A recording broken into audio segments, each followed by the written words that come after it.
Good evening, everyone. I would like to welcome you to Maths on African Motifs, whereby now I want us to look at social sciences. The paper which we are going to mainly look at is history. So this is the paper that was written in 2023. It was written in 2023. So it is grade 11. So it's grade 9, in fact, not grade 11. It's grade 9. So the paper was written 2023. So let us use this paper as to prepare ourselves for the coming exams that you are going to write. So meaning to say, let us be together from the start of this presentation to the end and revise together. So the marks, total marks is 75, and we are to take 1 hour, 20 minutes, 120 minutes. So excluding the 15 minutes that you'll be reading. So that is that. So without wasting much time, let's quickly go straight to the questions, instructions in fact. So before we can attend to questions, you know very well that you are to read what the instructions. Instructions to the learner. So you will receive 15 minutes reading time before you begin answering this test. Like we have said, read all the instructions and questions carefully, answer all the questions and sections. Use the provided answer sheet to write all your answers. Carefully study all the sources supplied because they contain guidelines which should help you to answer the questions. Write neatly and legibly. Avoid mere rewriting of sources. So that is that. So let's quickly go to the question. So we are on question 1, section A. Question 1, section A. So here we are. This is section A and question 1. So this is a multiple choice questions. Multiple choice questions. As it says, choose the correct option from this responses provided. Write down the only correct letter. Write down only correct letter. So let us go straight to 1.1. What was the aim of Universal Declaration of Human Rights? What was the aim of Universal Declaration of Human Rights? So we are given 4 options and asked is to just pick the best, the right, correct answer. So the correct answer is C. Correct answer is C. The aim of Universal Declaration of Human Rights was to set universal standards on how human beings should behave. So that was to set universal standards how human beings should behave towards one another and respect everyone, everybody's dignity. So that is why the correct answer is C. So let us move on to 1.2. 1.2 is just was define the term racism. Define the term racism.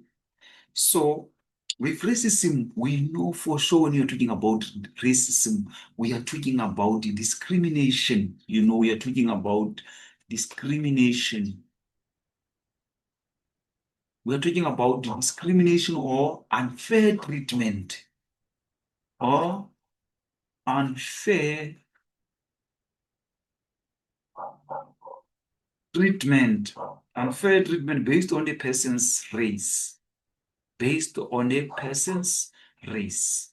So now we want to come up with the correct answer. Then you can see the correct answer is B. Discrimination or unfair treatment based on the person's race. So the correct answer is B. That is that. So now moving on to 1.3.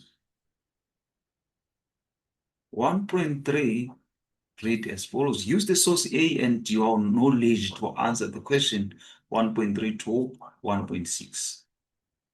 Source A, extract from a speech delivered by J.G. Stringham, Prime Minister from 1954 to 1958. It's only through a policy of wide bioscope or supremacy, that peaceful coexistence between whites is possible.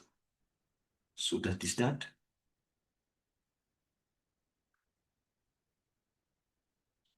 So here we are on 1.3. 1.3 says, which party came into power in 1948?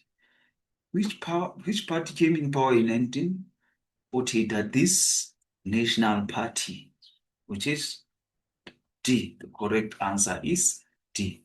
National Party. 1.4. What is apartheid? What is apartheid? So now we want to know the correct answer, and the correct answer is A. It is a policy of national party that separated people according to their race. That's when you call it apartheid. When you're talking about a policy of national party that separated people according to their race. So the correct answer is A. Then we move on to 1.5. Which apartheid law controlled people's access to place and amenities? That is 1.5. Separate Amenities Act of 1953. That the correct answer is B. Correct answer is B. Which apartheid law controlled people access to places and amenities? So that is B. Separate Amenities Act of 1953. 1.6. Which law prohibited intermarriages? Which law prohibited intermarriages between different races? That is 1.6, and the correct answer is C. Prohibition of Mixed Marriage Act of 1949 is the law that prohibited intermarriages between different races. So now we're moving on. We're moving on to, now we are going to use source B now. You're going to use the source B. Use source B and your knowledge to answer 1.7 to 1.9. 1.7 to 1.9. So the source B now read as follows. We are going to employ following weapons: immediate and effective boycott, strike, civil disobedience, non-cooperation, making of plans for a national stoppage of work for 1 day as a mark of protesting policy of the government. So 1.7. What was the role played by SACP? What was the role played by SSP? So the role that was played by SACP was to organize workers around issues of trade unions' rights and national liberation demands. To organize workers around the issues of trade unions and national liberation demands. So the correct answer is D, 1.7. Then moving on to 1.8. Moving on to 1.8.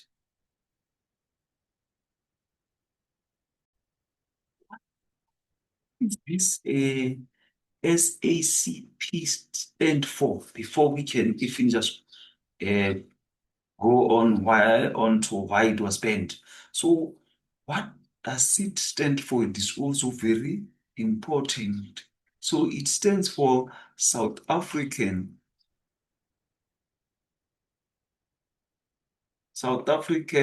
Communist Party. Communist Party. South African Communist Party. So why was the South African Communist Party banned? The South African Communist Party, the South African Communist Party, which is SACP, was banned in 1950.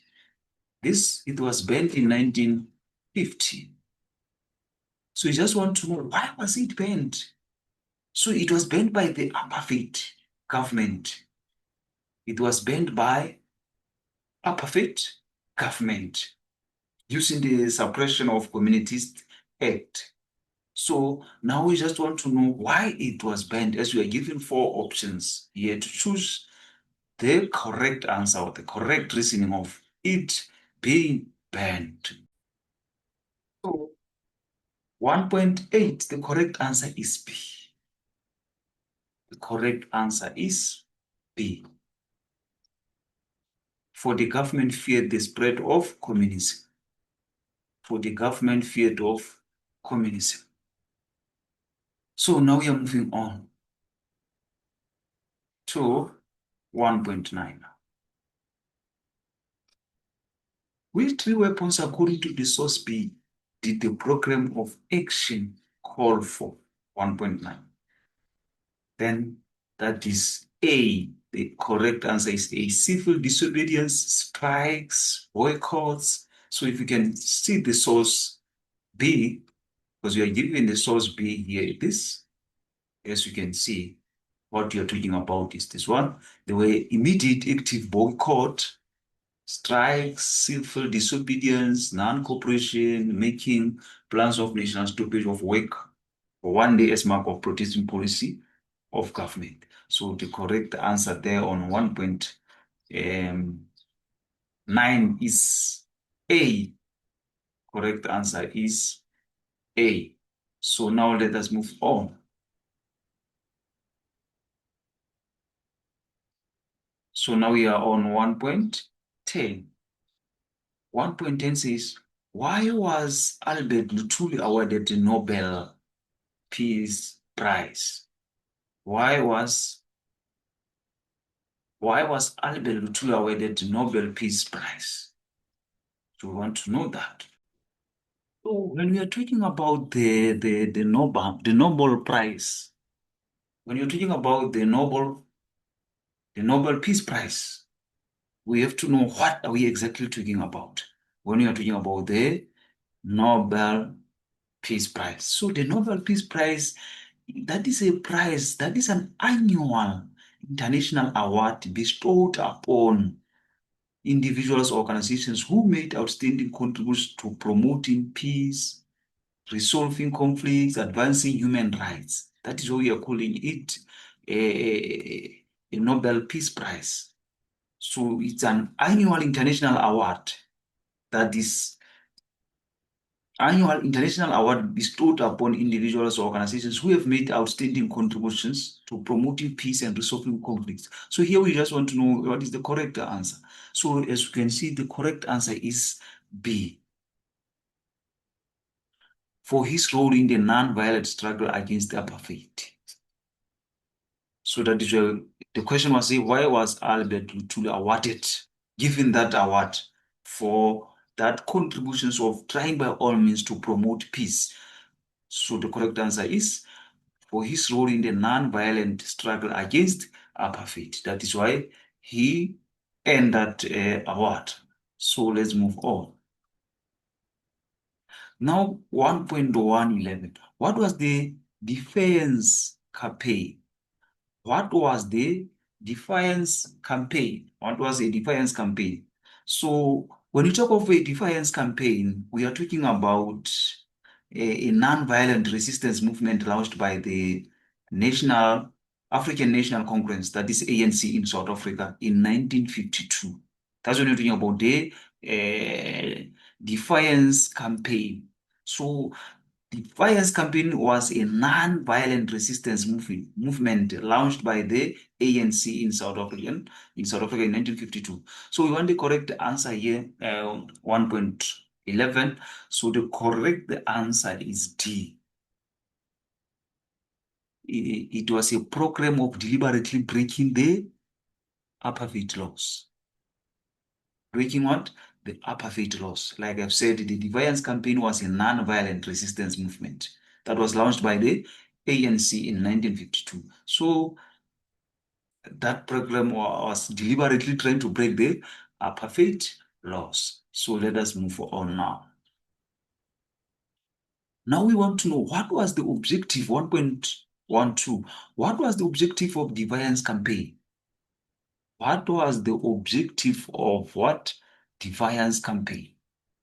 So the Defiance campaign was a non-violent resistance. The objective of it now It was to challenge and defy unjust apartheid laws, promote non-violent resistance, mobilize mass participation in the anti-apartheid movement. So let's see what will be the correct answer for this given options. And you can see that the 1.12, the correct answer is C. The correct answer is C. It hoped that many people would be arrested and that the jails would be full and the government would change the laws.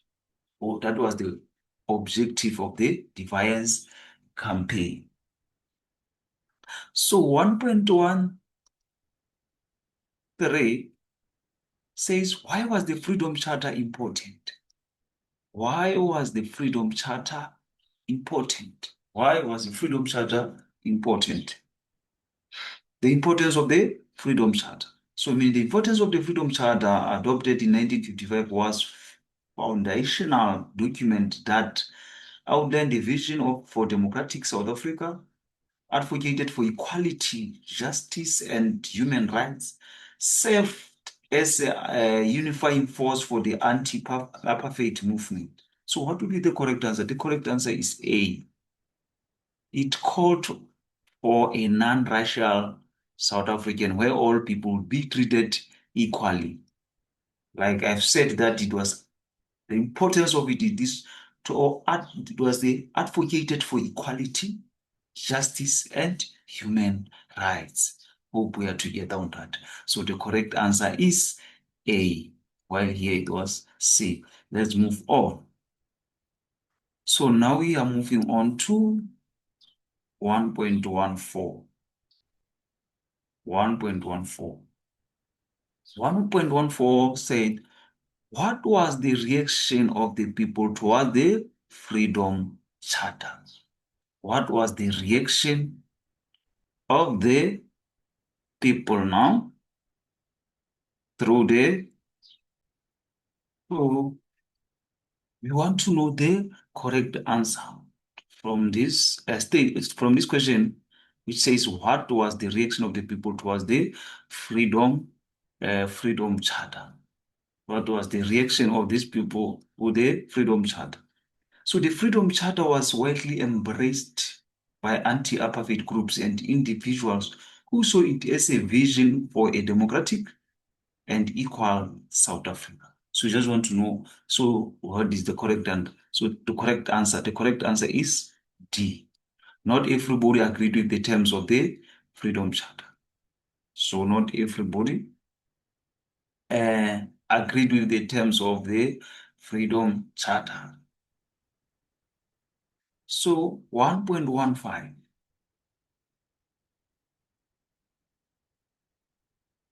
Why were 156 people arrested in 1956 and charged with high treason? Why? Arrest of 156 people in 1956. So in 1956, 156 people, including key leaders of the ANC and other anti-apartheid organizations, were arrested and charged with high treason for their alleged role in plotting to overthrow the government.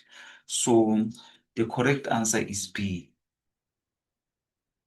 They were accused of using violence of overthrow of the government and replace it with communist state. So that is the reason why they were to face that charge. Then let's move on to 1.16. What is the connection between Treason, trial, and the Freedom Charter?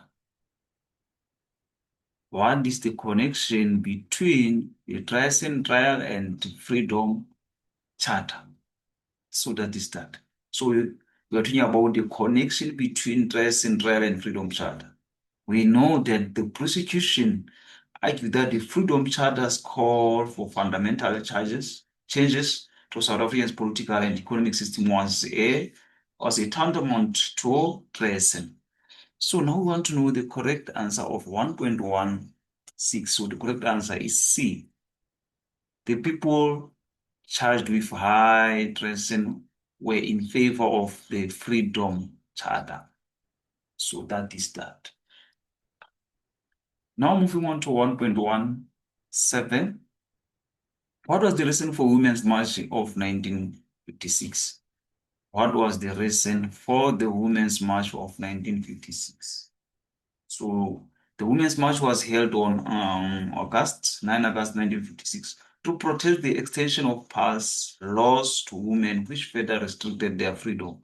So the correct answer there will be A. That was to deliver a petition against killing of passes by women. So that is that.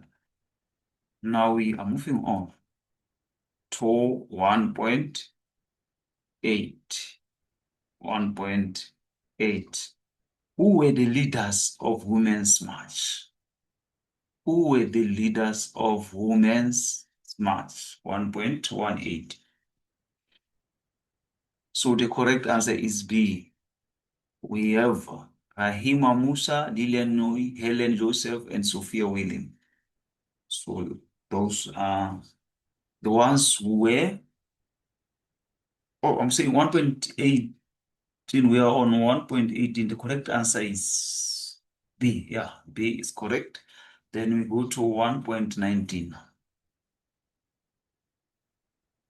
In which year was the PEG formed? So the PEG was formed in 1960.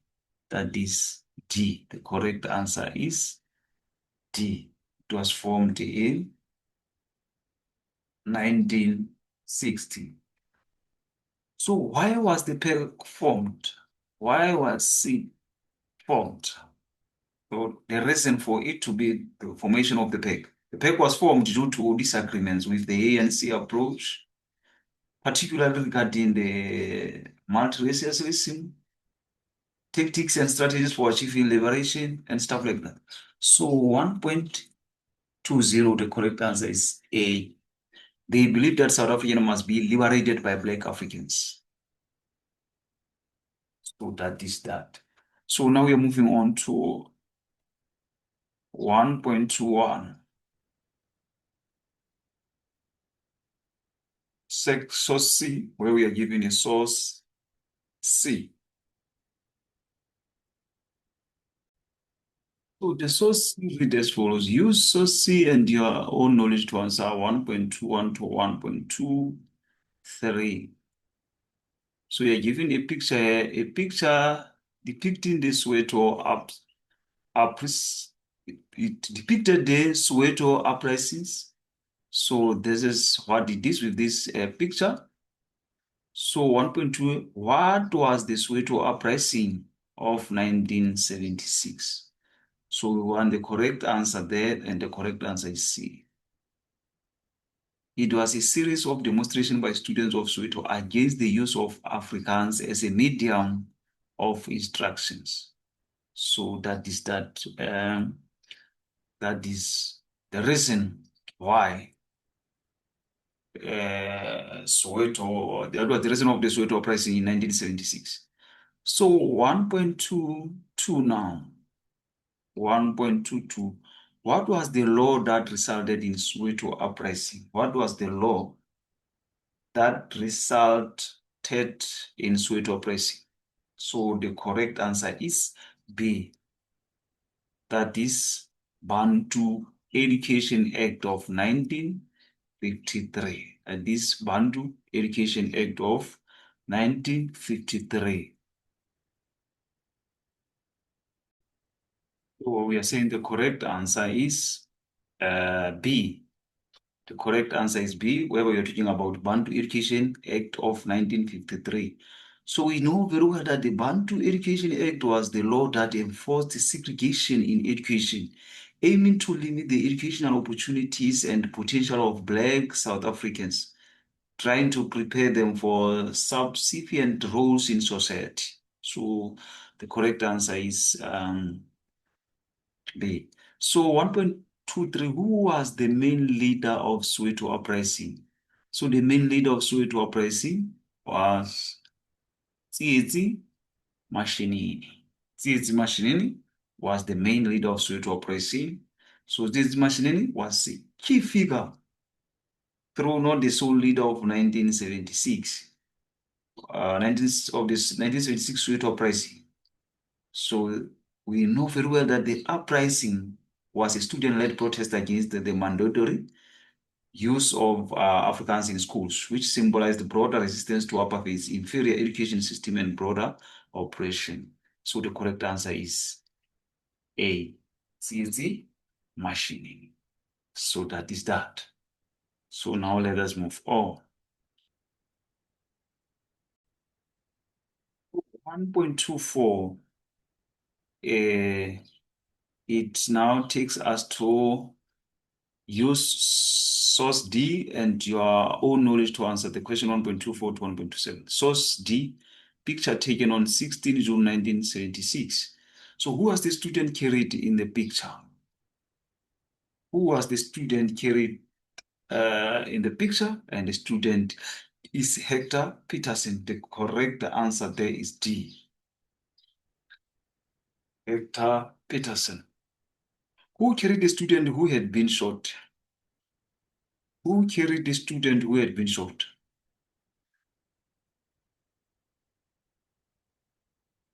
Who carried the student who had been shot is Mbuyisa Makubu. Mbuyisa Makubu. Correct answer is C. The correct answer is C. Mbuyisa Makubu. So now let us move on.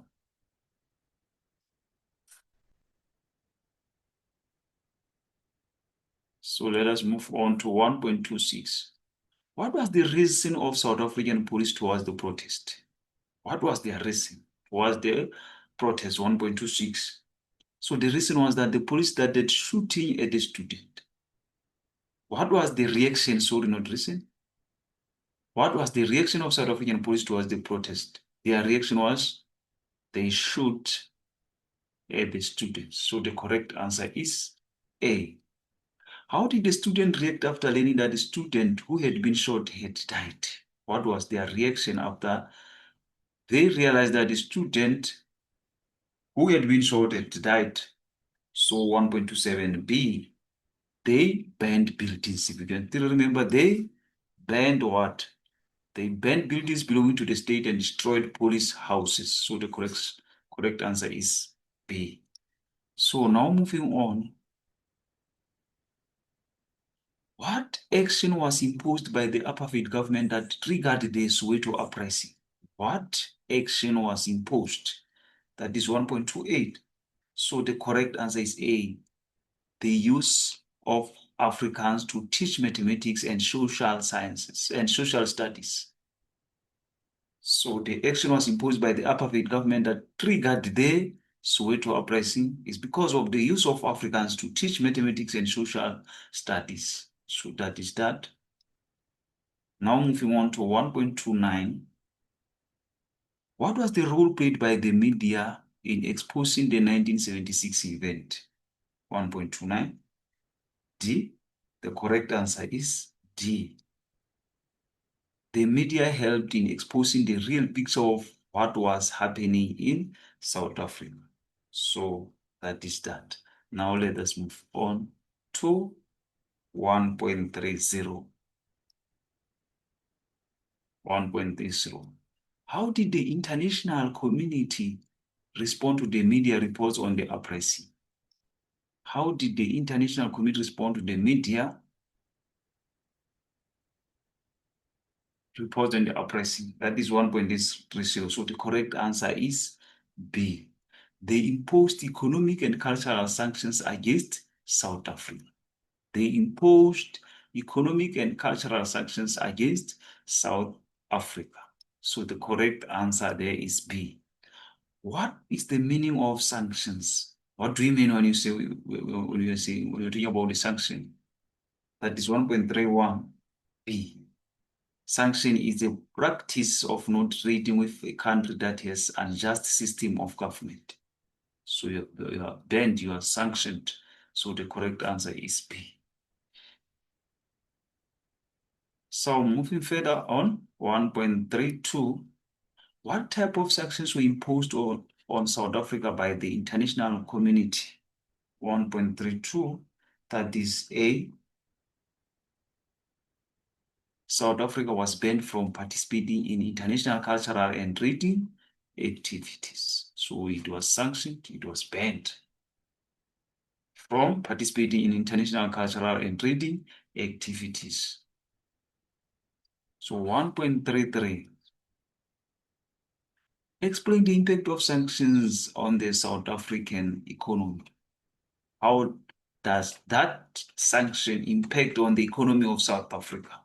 1.33. C is a correct answer. The foreign investment dropped and countries refused to trade with South Africa. So that is how negatively impacted on the economy of South Africa. So now let us move on. Now we have to use the source E. You have to use the source E and your knowledge to answer the question 13.4 to 1.37. So this is the source E that we are to use. As it is source E extract from a speech given by Reverend and Alan Boyce, leader of the UDF. Let me remind you of three little words. The first word is all. We want all our rights, and we want all South African people to have their rights. The second word is here. We want all rights here in a united, undivided South Africa. We do not want them in impoverished. We don't want it.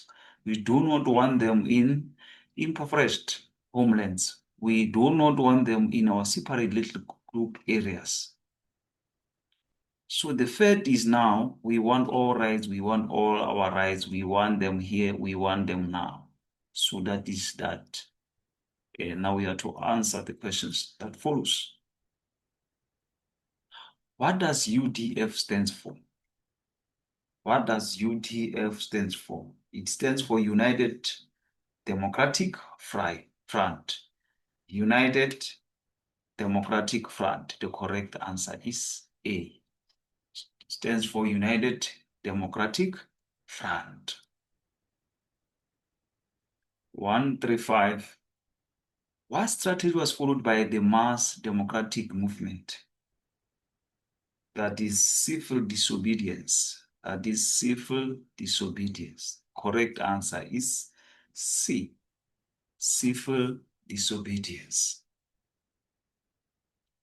Now we are on 1.36. 1.36. What role was played by UDF, United Democratic Front? What role was played by United Democratic Front in the struggle of liberation? That is 1.36. So the correct answer is B. It organized the communities to oppose the tricameral parliament. So the correct answer is B. Who formed the mass democratic movement? Who formed the mass democratic movement? So it was formed by the UDF and COSATU. It was formed by the UDF and COSATU. The correct answer is A. So now we are to use source F. We are to use source F. The collapse of USRR in 1989 meant that the National Party could no longer use communism as a justification for their oppression. The ANC would also no longer rely on the Soviet Union for economic and military support. That is 1.38. So the question now came, when did the Cold War end? When did the Cold War end? So it ended in 1990. So the correct answer is C. Ended in 1990. So now we are on 13.9. 1.39. So what were the frontline states? So the frontline states were coalition of Africa countries from the 1996 to 1990s, committed to end the apartheid and white domination in South Africa. And the white domination in South Africa. So 1.39, the correct answer is B.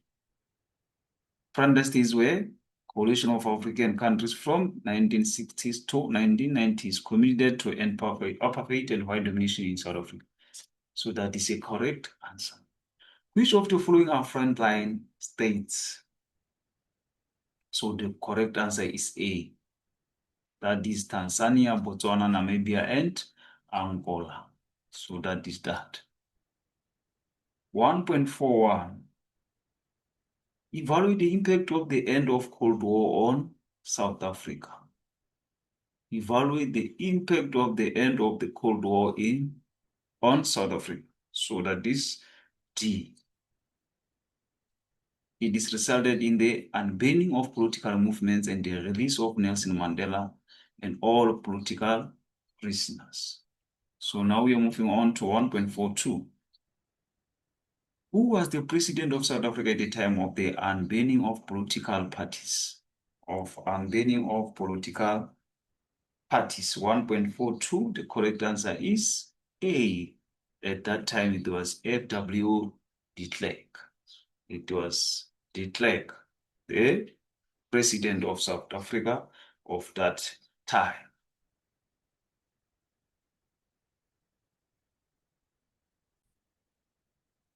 Now we are moving on to 1.43.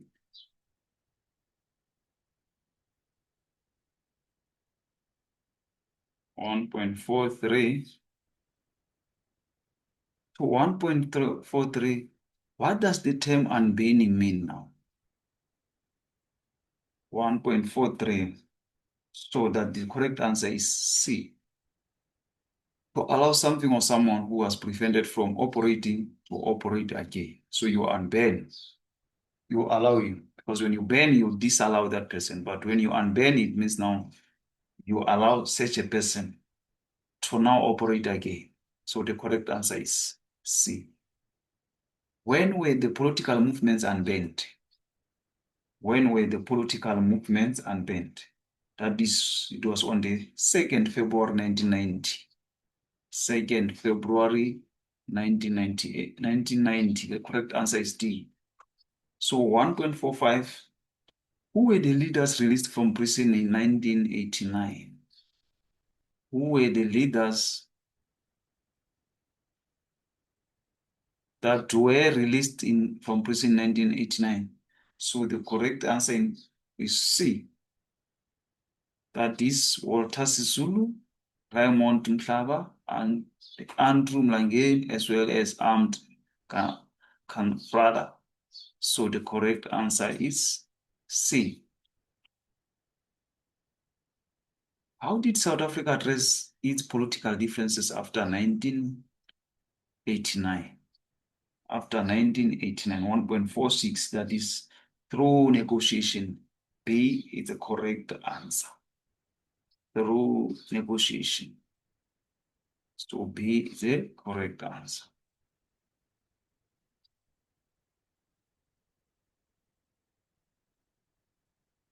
So when was Nelson Mandela released from prison? When was Nelson Mandela released from prison? It was 11 February 1990.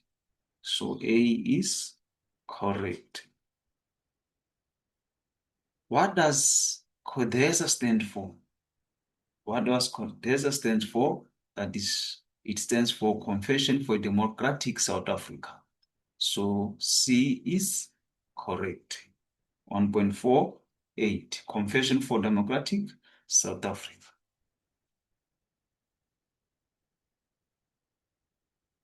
What was the role played by CODESA in the history of South Africa? What was the role played by CODESA in the history of South Africa? So the correct answer there is B. It played a role in making 19 political parties reach what an agreement that South Africa should be a non-rational and democratic unity. So D is the correct answer. So now we are coming to 1.50. Why were the CODESA negotiations not as peaceful as expected? So the correct answer is D. Many people doubted that the process would be fair, while other groups decided to use violence and destabilizes the country. So the correct answer is D. Now moving further, 1.51. When did the first democratic elections take place? That is 27 April 1994. The correct answer is A. 27 April 1994. 27 April 1994. So it means they're both correct. As you are given both same answers correct, because it was on the 27 April 1994. 27. But this one is June, is correct. It's incorrect. It's not correct. I was unaware of that. So the correct answer is A, because it was April, not June. It was April, not June. So 1.52, who was the first president of a democratic South Africa? So C, Nelson Mandela. So that is all about section A. So now we are to attend section B. So we are to attend section B.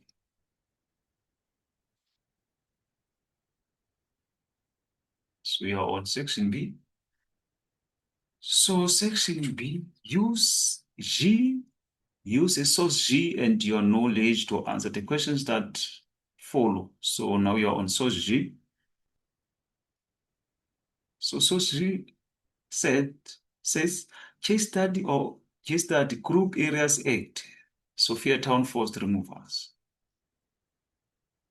That is that.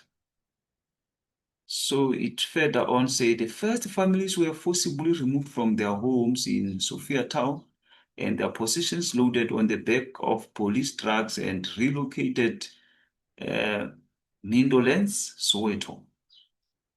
So former residents tell their stories. It was very difficult for me to lose the house which I was born in, says the Patricia Mugwena Harvey, who stayed in Jefferson Street. Children were screaming and crying. They didn't understand what was happening, and it was very cold and raining, and it was very dramatic. We got notice that we were going to be moved on 12 February 1995, but we were taken by surprise by thousands of policemen, soldiers who were heavily armed. Mkini adds, we were still preparing ourselves to protest the removals, and we had no choice because no one was ready for them. And besides, they were armed. So now we are to answer these questions that followed. First question 2.1, under which Apartheid law were people moved from Sophiatown? Under which Apartheid law were people moved from Sophiatown? So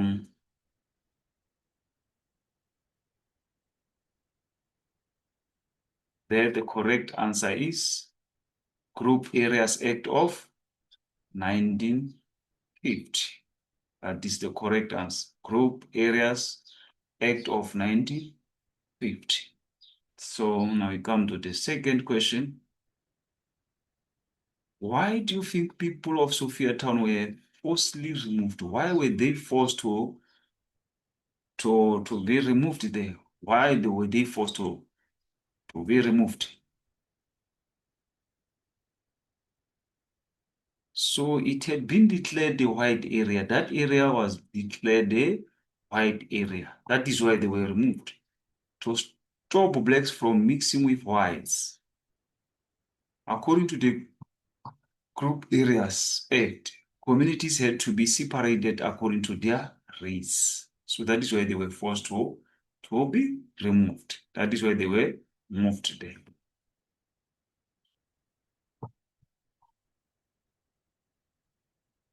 So what impact did the forced removals have on the people of Sophiatown? Provide 2 points. Provide two points.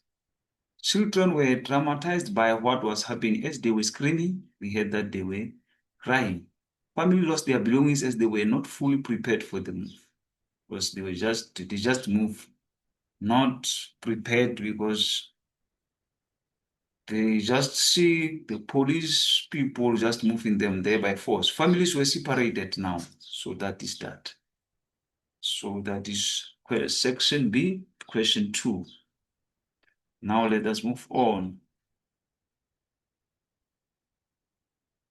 Let us move on to question 3 now. Question 3, use the source H and your knowledge to answer the questions that follow. Now we are on source H. Source H contradicting news reports on the Sharpeville massacre. On March 21, Pan-Africanist leaders in Sharpeville assembled a demonstration of 5,000 to 7,000 people, in part through intimidating locals to join. In the morning, they led the protest to Sharpeville police station, where they demanded to be arrested for not carrying the passes. Police reinforcement arrived during the incident. The March 22 New York Times reported South African Air Force planes flew over the trouble spot in a show of force, but the Africans ignored all orders to disperse. In the afternoon, small scuffles broke out and some demonstrators began throwing rocks at the police. As the crowd moved forward towards one scuffle, the police began firing into crowd. The April 3 New York Times published an account by Harpreet Taylor, an assistant editor at the Trump magazine, who was white, who described the demonstration as peaceful and little threat to the force's safety. He wrote, "We had the chatter of machine gun, the another, and the another. Bodies were falling, hundreds of children were running, some of the children were shot too. Still, the shooting went on." So now here are the questions that are following. Why did the people march to the Sharpeville police station on the 21st of March 1996? Why did the people march to Sharpeville police station? As they had to move to Sharpeville police station. They marched to the police station so that they could be arrested for not carrying out passes, as the law forced them to carry passes wherever they want. So that is the reason why they marched to the police station, so that they could be arrested.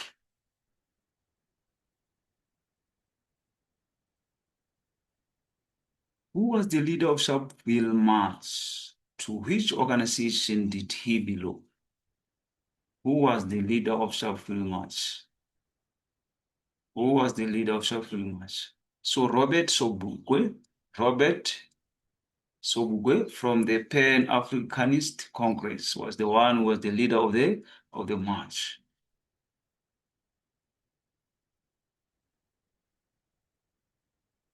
So the newspaper articles give us two different points of view on the events of the Sharpeville massacre. Discuss 2 points of view shown by source H on the events of the Sharpeville massacre. So that is 3.3. So that is 3.3. The report of the 2nd of March tells us the police warned the protesters, but they ignored the warning and started throwing stones at the police. Or the report indicates that the protesters were at fault as they ignored the warning issued by police and started clashing with the police. And the report of the 3rd of April indicates that the march was peaceful. People were happy and the police started shooting without warning. All these answers are correct. 3.4 now. As a historian, what do you think was the reason for the different points of view of the same event? That is 3.4. It is because It is because the event was reported from the different points of view. One report is from point of view of the police against the march, and the other report was based on the report by a person who witnessed the march, neutral towards the march. So that is that. So now we have to move on. We have to move on.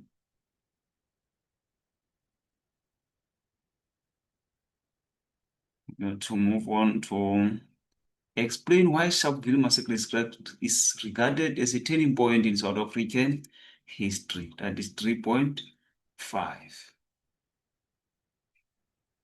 So here is our 3.5. That is a clarification that is given, and you can take one of the answers that are given here, like as here is a clarification that is given. So make sure that you make use of these answers where it says has introductory controlling sentence, has all facts expected and stuff like that. So that is that. So now let us come to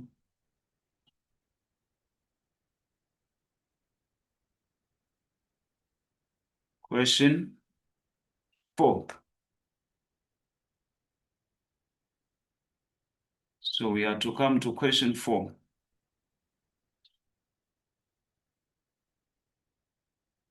Question 4.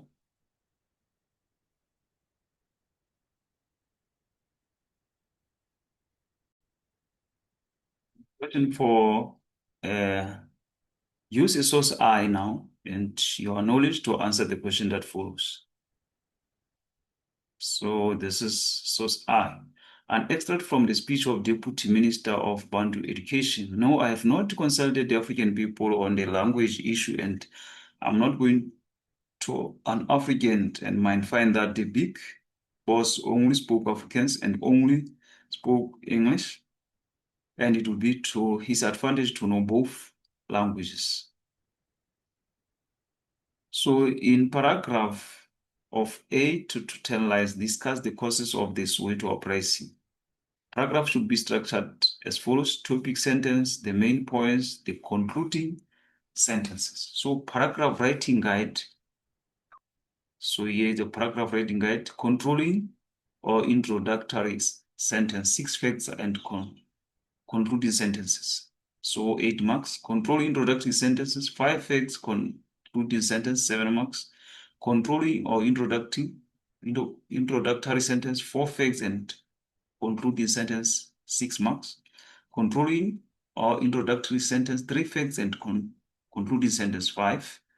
Controlling or introductory sentence, 2 facts and concluding sentence, 4. Controlling or introductory sentence, 1 fact and concluding sentence, 3 marks. 1 fact and controlling or introductory sentence or concluding sentence, 2 marks. 1 fact, 1. Question not answered at all, incorrect or irrelevant response. Now you have to get this. That is the end of test.